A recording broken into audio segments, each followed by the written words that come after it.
Snow drifted across the Yukon wilderness in slow, swirling spirals, carried by a wind so cold it seemed to whisper through the bones of the land. The mountains stood tall and unmoving, ancient guardians watching over the endless sweep of white plains. Every sound felt magnified in the stillness, the distant creak of bending trees, the soft thump of falling powdery snow, and the low, rhythmic groans of the massive frozen lake known only by its local name, Spirit Mirror Lake. For generations, the indigenous people of the region spoke of the lake as if it were alive. They said the ice sings to those who listen closely. They said that at night, blue lights shimmer beneath the surface, lights that no scientist had ever been able to explain. But to them, the meaning was clear. The lake was a mirror to the world, and when nature suffered, the lake's song changed. This winter, the lake had been singing louder than ever. Cracks formed early, long before typical thawing season. Strange currents pulsed under the ice. Even the wildlife seemed unsettled, herds moving in unusual patterns, birds abandoning old migration paths, and wolves appearing in areas they rarely entered. When Dr. Elena Ward, a wildlife biologist from the UK, heard the reports, she felt something shift inside her, a deep instinct telling her the land was calling. Elena had spent years working across the Canadian Arctic, studying animal behavior, documenting shifts caused by warming climates, and recording natural phenomena for National Geographic. But something about Spirit Mirror Lake felt different, more urgent. So she boarded a small bush plane, traveled across frozen rivers by snowmobile, and camped with a small film crew in one of the coldest regions in North America. The moment she stepped onto the snow, she felt it, the strange silence of a land holding its breath.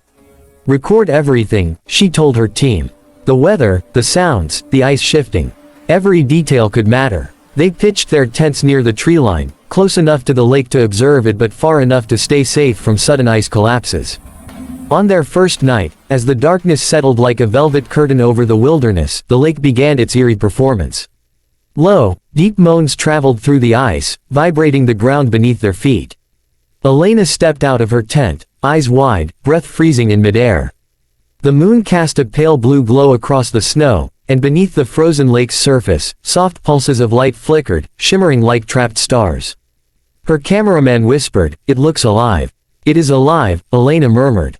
"Everything here is." She spent hours walking along the edge of the lake, listening closely. The ice sang with a tone she hadn't heard in her years of research. It wasn't just expanding or contracting from temperature shifts. It was reacting to something deeper. Something changing. For the next few days, they recorded wildlife movement near the lake. Snow owls perched silently on bare branches. Caribou herds moved nervously, their hooves clicking on icy ground. Even the foxes acted strangely cautious, pausing often to sniff the air as if detecting a predator not yet visible. Tension filled the land. On the fifth morning, Elena noticed something unusual, a trail of massive hoofprints leading toward the lake. The prints were deep, heavy, belonging to a musk ox. These ancient creatures were built like tanks, with thick coats and curved horns, survivors of an age where mammoths walked the earth. But they rarely came this close to the frozen lake. Elena followed the prints cautiously. They led to a breathtaking sight.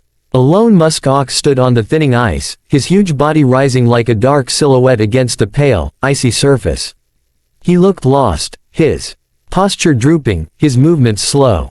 His herd was nowhere in sight. "Why is he alone?" the cameraman whispered. Elena's heart tightened. "Because food is scarce. He must have wandered too far." But the ice beneath him glistened dangerously. Elena could hear faint cracking, like glass under too much pressure. "We need to stay back," she said. "But keep filming." As they watched from a safe distance, the muskox sniffed the air, took a few heavy steps forward, and stopped again. He was exhausted, his sides rising and falling with labored breaths. His thick coat, usually a symbol of strength, hung heavy and tangled. Elena recognized the signs: hunger, isolation, confusion. "He won't last long," she murmured. Suddenly, the forest behind them shifted. A shadow emerged from between the trees, slow, deliberate, and powerful. The crew tensed immediately. A wolf. But not just any wolf, a massive gray one, its fur thicker and darker than most Elena had seen. His amber eyes burned intensely, scanning the frozen lake with an awareness that made Elena's pulse spike. "He's hunting," the camera operator whispered. "No," Elena said, watching closely. He's hesitating. The wolf didn't lunge. He didn't stalk. He paced along the tree line, ears twitching, tail low, not in aggression but in confusion. Wolves were predators, strategic, precise. This behavior was strange. The wolf stepped onto the snow-covered edge of the ice, sniffing the cracks. He let out a low whine, backing away quickly as if warning the musk ox.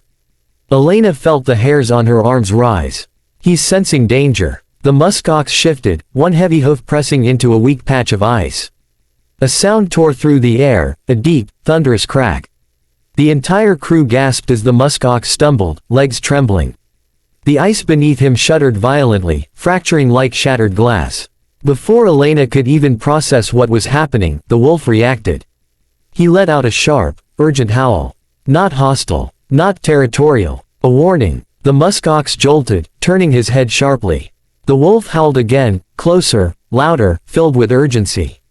The musk ox backed up, step by shaky step, moving away from the splitting ice. Elena's breath hitched. He's guiding him. The musk ox slipped once, regained balance, and finally staggered onto thicker, safer ground. The wolf stepped back, observing, making sure the huge beast had fully escaped danger. The wilderness fell silent again.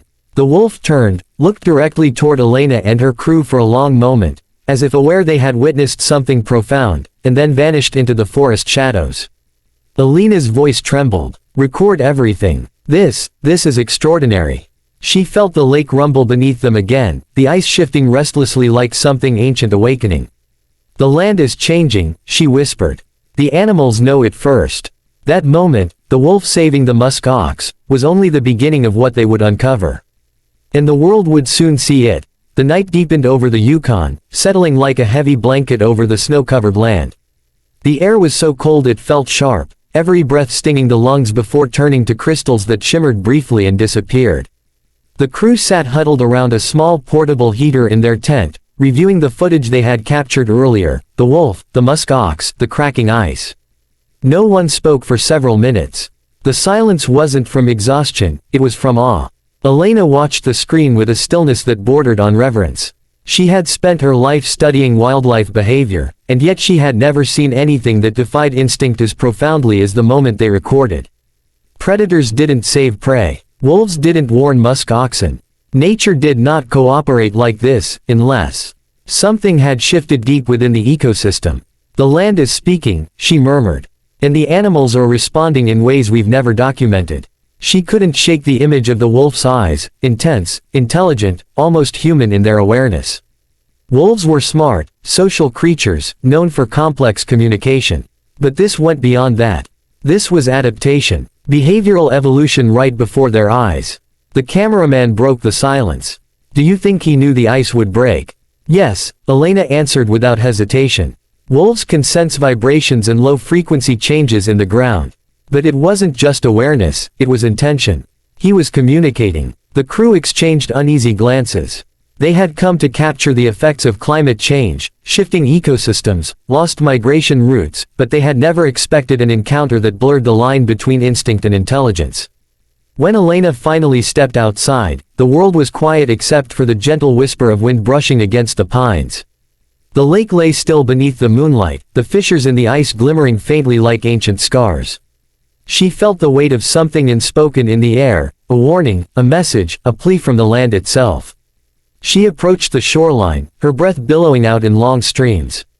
Under her boots, the snow crunched softly, creating a rhythm that echoed through the stillness. She knelt, placing her gloved hand on the icy surface, feeling the faint hum beneath it. The lake is breathing, she whispered. And it was changing. The next morning, she woke to a sound she had never heard in the Arctic before, a strange, low vibration that rattled the tent poles.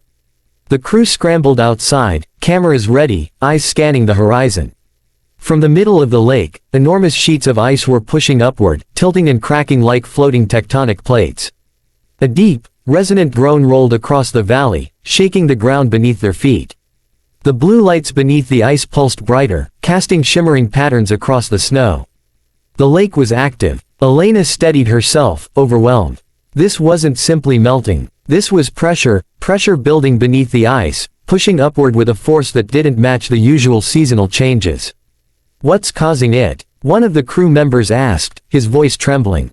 Elena exhaled slowly. Subsurface heat flow. The permafrost beneath the lake is shifting, thawing faster than ever before.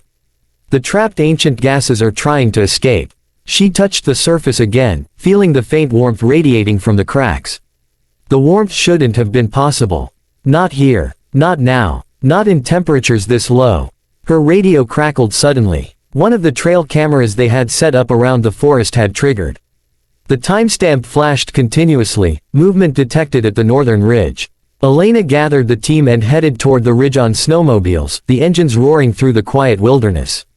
When they reached the cameras, they found tracks, large, heavy, erratic. Not musk oxen, not wolves, a herd of caribou, fleeing in a frenzy. Something scared them, Elena muttered. But what? As the team followed the tracks, they discovered the source of the panic. A section of the forest had shifted, the ground uneven, the snow disturbed, the earth slightly sunken. Permafrost collapse. The land itself was changing beneath their feet. This wasn't here yesterday, the sound engineer whispered. Elena nodded grimly. This entire region is destabilizing. They returned to the lake just before sunset, the sky painted with shades of violet and gold. The wolf appeared again at the tree line, standing tall and watchful. He didn't approach. He simply observed them, his breath forming shimmering clouds in the cold air. Elena stepped forward slowly, careful not to frighten him. You knew before we did, she whispered. You felt it. The wolf blinked, ears twitching, head tilting as if understanding. Then he turned away and disappeared into the darkening forest. Night fell, and the lake began to glow again, the blue lights pulsing beneath the ice in slow, rhythmic waves. Elena sat by the shoreline, recording audio, listening to the deep, resonating notes that vibrated within her chest. It felt like a heartbeat. The next day, Elena decided to trek out onto the safer sections of the lake with specialized gear. The crew followed at a safe distance. Every crack, every vibration, every tiny shift was recorded. Under her feet, the ice was clear enough in places to see the ancient bubbles, trapped air from centuries ago, rising slowly, trying to escape. This lake is telling the history of the land, she whispered. And it's rewriting it as we speak. Suddenly, a tremor rolled beneath them. Elena froze. The ice stretched, groaned, responded. She stepped back quickly, signaling the crew to retreat. Just then, a distant howl echoed across the lake. The wolf. He stood on the far side, watching them intently.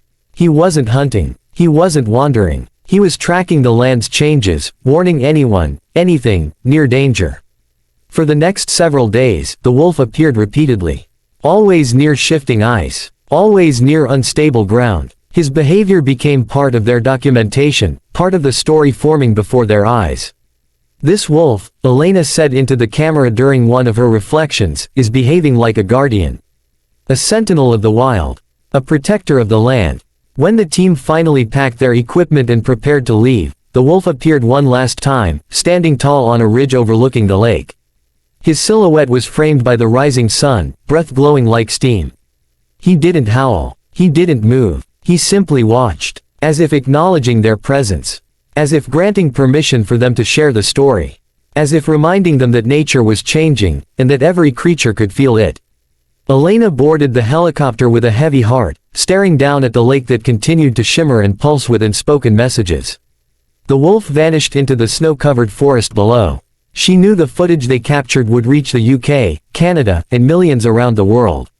She knew it would spark conversations, debates, fear, hope, everything the world needed to understand the urgency of a changing planet.